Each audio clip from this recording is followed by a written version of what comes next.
This channel does not promote any violent, harmful, or illegal activities. All content provided by this channel is meant for an educational purpose only. গতকালের পর আজও রাজ্যে ফের একাধিক আদালতে বোমাতঙ্ক। RDX দিয়ে আদালত উড়িয়ে দেওয়ার হুমকি মেল। বিচারকরা এসআইআর এর কাজে যুক্ত হওয়ার পরপর দুদিন এই হুমকি মেল। গতকাল রাজ্যের একাধিক আদালতে, আজকে সকাল থেকে এখনো পর্যন্ত যে খবর পেয়েছি আমরা আসানসোল এবং সিউড়িতে, আপনাদেরকে ছবি দেখাচ্ছি আমরা, আজকে সকালের ছবি। ইতিমধ্যে বম্ব স্কোয়াড পৌঁছে গেছিল, ডগ স্কোয়াড পৌঁছে গেছিল, তারা তল্লাশিও চালায়।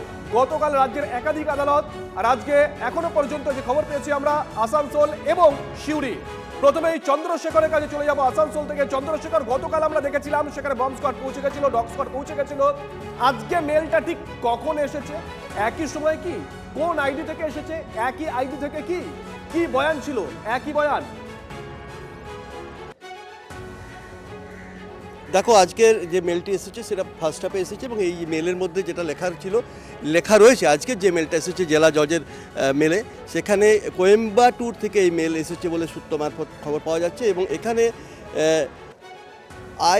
আইএসআই পাক বলে একটি শব্দ ব্যবহার হয়েছে ওই মেলের, যেখান থেকে এসেছে সেখানে আইডেন্টিফাই হয়েছে জেলা জজের কোর্টের যিনি চিফ অ্যাডমিনিস্ট্রেটিভ অফিসার, তার কাছ থেকে তথ্য নিয়ে আমরা যেটা জানতে পারছি যে তারা এইটি আইডেন্টিফাই করতে পেরেছেন। এবং সেখানে আজকের লেখা রয়েছে 15 জায়গায় আরডিএক্স পোতা আছে, নামাজের পরই এই আরডিএক্স পরপর ফাটবে।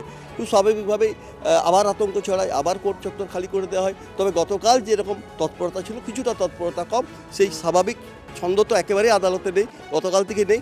তিনিও এবং দর্শকরা এই মুহূর্তে যারা টেলিভিশন পর্দায় চোখ রাখছেন তাদেরকে আরেকবার বলো ঠিক কোথা থেকে মেলটা এসেছে। ছবি দেখাতে চন্দ্রশেখর, তুমি দেখো আদালত চত্বর কার্যত খালি রয়েছে, তুমি দেখতে পাচ্ছ, এবং মানুষজনের ভিড় কমে গেছে, কালকের মতো খালি করে দেওয়া হয়েছে, তবে খুব কম কাজ হচ্ছে। এবং আমরা যেটা জেলা জজের chief administrative officer Bharat Das আমাদেরকে জানিয়েছেন যে কোয়েম্বাটুর থেকে এই মেলটি এসেছে এবং তার পাশাপাশি আইএসআই পাক বলে একটি শব্দ তারা লক্ষ্য করেছেন। এবং এখানে হেডলাইন্স যেটা রয়েছে সে হেডলাইন বাংলায় ছিল, কিন্তু যে লেখা তা ইংরাজিতে রয়েছে। এবং তার পাশাপাশি সেখানে লেখা রয়েছে 15 জায়গায় আরডিএক্স পোতা আছে আসানসোল আদালতের বিভিন্ন কক্ষে এবং নামাজের পর তা ফাটবে।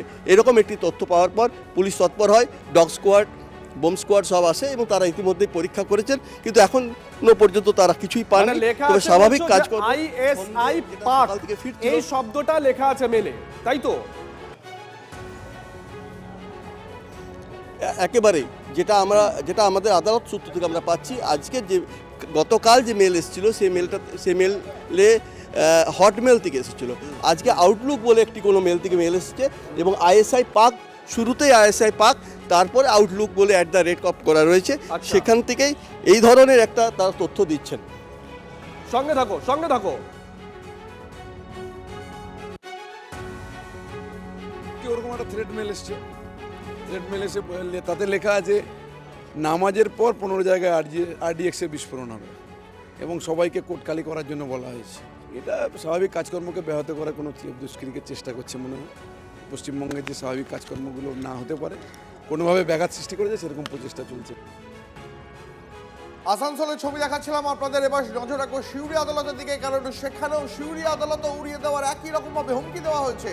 গতকালই আপনাদের মনে করে দিই, বাংলাদেশি জঙ্গিরা নেপথ্যে রয়েছে, বাংলাদেশি জঙ্গি সংগঠনের পিছনে রয়েছে, এমনটাই দাবি করে এনআইএ তদন্তের আর্জি জানিয়েছিলেন শুভেন্দু অধিকারী। পাল্টা রাজ্যের তরফে জানানো হয়েছিল বিচারকদের নিরাপত্তার সব রকম আশ্বাস তারা দিয়েছেন। এই মুহূর্তে আমরা চলে যাবো সিউড়িতে, আমাদের প্রতিনিধি হিমাদ্রি আমাদের সঙ্গে রয়েছে। হিমাদ্রি, গতকালের পর আজও আমরা দেখতে পেলাম একই রকম আদালত চত্বরে বোমা রাখা রয়েছে, আরডিএক্স দিয়ে উড়িয়ে দেওয়া হবে, এই হুমকি কে দিল? এখনো পর্যন্ত পুলিশ কোনো কিনারা করতে পারলো কি? দেখো, পুলিশের পক্ষ থেকে এখনও পর্যন্ত কিনারা করা সম্ভব হয়নি যে কোথা থেকে এই মেল এসেছে বা কারা হুমকি দিচ্ছে। যেটা আমরা আইনজীবী, যেটা সিউড়ি আদালতে আইনজীবী রয়েছে তাদের মারফত যেটা জানতে পারছি যে আজ দুপুর 12টা পর্যন্ত সময় দেওয়া হয়েছিল, 12টার পর নামাজ, সেই নামাজের পর কিন্তু আদালত খালি করে দিতে হবে, না হলে আদালত উড়িয়ে দেওয়া হবে, বিস্ফোরণ করা হবে, এই ধরনের একটা মেল এসেছে।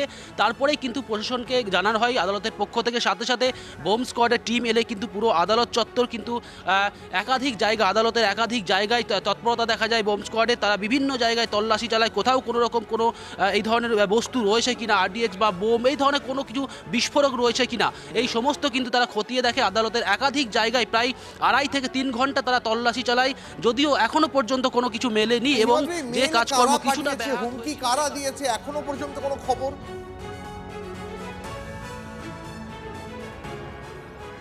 দেখো, আদালতের যারা আধিকারিক রয়েছে বা পুলিশের যারা আধিকারিক রয়েছে তারা এই বিষয়ে মিডিয়ার সামনে এখনো পর্যন্ত কোনো কিছু জানাননি। তাদেরকে জানতে চাওয়া হয়েছিল, আমরা জানতে চেয়েছিলাম যে ঠিক কী মেল এসছে, কোথা থেকে এসছে, কী লেখা রয়েছে তাতে, এই সমস্ত বিষয়, যদিও সেটা কনফিডেন্সিয়াল বলে তারা এখনো পর্যন্ত মিডিয়াকে জানাননি। পরবর্তী ক্ষেত্রে আদালতের পক্ষ থেকে বা আদালত সূত্রে বা পুলিশ আধিকারিক যারা ছিলেন, এখানে ডিএসপি পদমর্যাদার যারা আধিকারিকরা ছিলেন, তাদের কাছ থেকে কিছু জানতে পারা যায়, সেটা অবশ্যই দেখার বিষয় যে কোথা থেকে এই মেল আসছে, কী জন্য এই হুমকি দেওয়া হচ্ছে বারবার। যদিও আইনজীবীদের একাংশ মনে করছে যে এসআইআরের কারণে হতে পারে, আইনজীবীদের ডিস্টার্ব করার জন্য হতে পারে, পাশাপাশি আরও অনেকে মনে করছেন যে এই ধরনের রয়েছেন তাদের সঙ্গে যদি একবার কথা বলা সম্ভব হয়, তারা এই মেল পেয়ে কতটা আতঙ্কে রয়েছেন, তারা জানেন কিনা এই মেল কোথা থেকে এসছে। একেবারে কথা বলার চেষ্টা করবো, এখানে যারা আইনজীবী রয়েছেন তাদের সাথে কথা বলবো। বলছি, আপনারা তো সিউড়ি আইনজীবী, বলছি যে কোথা থেকে এই মেল এসছে কোনো কিছু জানতে পেরেছেন বা কতটা? পুরোটাই এখনো হোক্সে আছে, জিনিসটা এখনো পুরোটা জানা যায়নি যে কোথা থেকে কি এই আতঙ্কের কথা সূত্রটা শুরু হয়েছে। এখনো পর্যন্ত আমাদের কাছে যা খবর, ঠিক আছে, যে মেলটাই পাঠিয়েছেন বা যেই সংক্রান্তে ঘটনাটার বিবরণটা দিতে পারছি, মিথ্যা আতঙ্ক বলাটা বেটার হবে বোমাতঙ্কের থেকে। কারণ হচ্ছে আমাদের জাজেসদেরকে, জুডিশিয়াল অফিসার্সদেরকে এসআইআর ডিউটির জন্য টেনে নিয়েছেন সেন্ট্রাল, তো সেটার জন্য হয়তো এটা করেছেন। এটা সে হতে পারে, অনেক রকমই প্রোপাগান্ডা থেকে শুরু করে কনস্পিরেসি আছে, তো সেটার মধ্যে আপাতত এখন কোনো আতঙ্কের কথা, অনেকে এটা শুনে, আমার অনেক ক্লায়েন্টই আছে যারা আসেনি, সকাল থেকে অনেকেই ফোন করেছেন যে স্যার এরকম শুনছি যে কিছু ব্যাপার। এই বললাম যে আপনার যদি মনে হয়, আপনার যদি আশঙ্কা থাকে আপনি এসেন না, আমি ওরকম করেই বলেছি, কেন যে আমি তো দায়িত্ব নিতে পারবো না। জিনিসটা এখন যদি সত্যি ঘটনা হতে, তো যে ক্যাপাসিটিটা ঘটনা, তোমার সঙ্গে আরো কথা বলবো, তবে এই মুহূর্তে সাইবার এক্সপার্ট সন্দীপ সেনগুপ্ত রয়েছেন আমাদের সঙ্গে টেলিফোন লাইনে। সন্দীপ বাবু, গতকাল এবং আজ আমরা দেখতে পাচ্ছি রাজ্যের একাধিক আদালতে বিস্ফোরণ ঘটানোর হুমকি ইমেল আসছে। যে ঘটনা আসানসোল আদালত সূত্রে খবর পাওয়া যাচ্ছে, এখনো পর্যন্ত কোয়েম্বাটুর থেকে মেল এসছে, মেলে লেখা রয়েছে পাক আইএসআই এর নাম। কারা, কেন এই ধরনের মেল পাঠাচ্ছে, উদ্দেশ্য কি হতে পারে বলে আপনার মনে হয়? দেখুন, এটা তো ওভাবে কে পাঠিয়েছে কি পাঠিয়েছে সে খবর তো আমার কাছে নেই, তবে যেটা আপনার কথা শুনে মনে হচ্ছে যে এখানকার অপারেশন, যে আদালতের নর্মাল যে day to day operation disrupt করার জন্য এই কাণ্ডগুলো করছে। নিশ্চয়ই সেখানে কোনো মামলা চলছে যেটাকে ওরা একটুখানি পিছিয়ে দিতে চাইছে বা কোনো একটা গন্ডগোল করাতে চাইছে। তবে এই ধরনের যদি বাইরে থেকে কোনো ইমেল আসে, ওটা আইপি থেকে ট্র্যাক করে বা ওখানকার যে বিভিন্ন যে সমস্ত আইডি গুলো আছে সেখান থেকে ট্র্যাক করে কিন্তু আমাদের যারা পুলিশে আছেন, ল এনফোর্সমেন্টে আছেন, তারা সেটা চেক করতে পারবেন যে এটা কোথা থেকে এসেছে। এবং আমার মনে হয় এগুলো ম্যাক্সিমামই ফেক, এখানটায় এর কোনো বিশ্বাসযোগ্যতা নেই। যার ভয় দেখিয়ে আপনি এই আইপি অ্যাড্রেসের কথা বললেন, এটা কি খুব কঠিন কাজ পুলিশের কাছে? না, ডিপেন্ড করছে যিনি পাঠাচ্ছেন তিনি কতটা টেকনিক্যালি সাউন্ড। যদি খুব টেকনিক্যালি সাউন্ড হয় তাহলে একটু হয়তো অসুবিধা হবে, কিন্তু যেহেতু কোয়েম্বাটোর কথাটা লেখা আছে, তো দেশের মধ্যেই ডোমেস্টিক আইপি অ্যাড্রেস, তাহলে কিন্তু খুব সমস্যা হওয়ার কথা নয়। যারা খুব মানে দাগি অপরাধী তারা কিন্তু আইপিটা বেসিক্যালি বিদেশের ব্যবহার করে, যেখানে একটুখানি ডিফিকাল্ট হয়ে যায় পাওয়াটা। আচ্ছা, বেশ, ধন্যবাদ আপনাকে।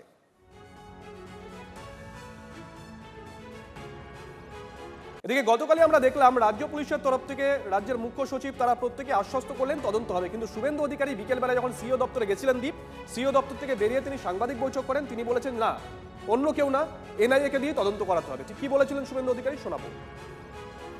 এই বোমাতঙ্কের জন্য আমি মনে করি বাংলাদেশি জঙ্গি আউটফিটরা এর সঙ্গে যুক্ত, এবং তাদের পশ্চিমবঙ্গে যারা জামাতি মাইন্ডেড, যারা বাংলাদেশি মুসলিম অবৈধ অনুপ্রবেশকারীদের নাম ভোটার তালিকায় রাখতে চান, তাদেরও মদত থাকতে পারে। এই বিষয়ে এনআইএকে এই বিষয়ে তদন্ত করে দেখা উচিত। শুধুমাত্র কলকাতা পুলিশ বা পশ্চিমবঙ্গ পুলিশ তথা মমতা পুলিশকে দিয়ে এই তদন্ত করলে হবে না।